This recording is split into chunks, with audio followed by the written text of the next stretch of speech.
Hello and welcome to another video. This is going to be a short one as I just want to show you how to avoid an easy mistake when using Docker to containerize your Dash-Plotly application. So here I've built a small application that I can show you really quickly that is supposed to look like this. So you have a couple of graphs, some KPIs on your sports performance during the year, and now I want to containerize the project. So let's stop it right here and get into the terminal, go sudo docker build/t and then call it dashboard, and we build it from here.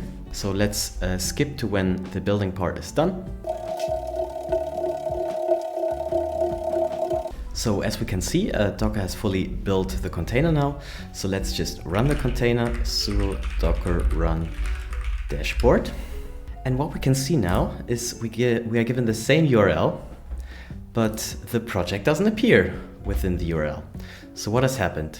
Well, the problem is it is not the right URL that is being displayed. So the Docker URL is starting with 172. And if we have the correct containerized URL, the project will also show up. So how can we avoid this simple confusion? We go to debug and have debug equal to false.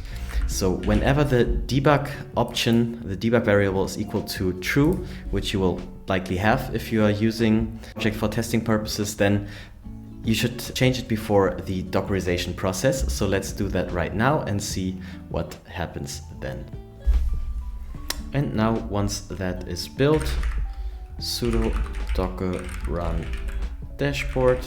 And as we can see, we are given 3 different URLs now. And as we can see, it does work. So I hope this little tutorial has helped you avoid some small mistakes or at least some confusion, and will get you more quickly up to speed with your project. So if this video has helped you, please consider liking or subscribing, and in any case, have a great week. Bye bye.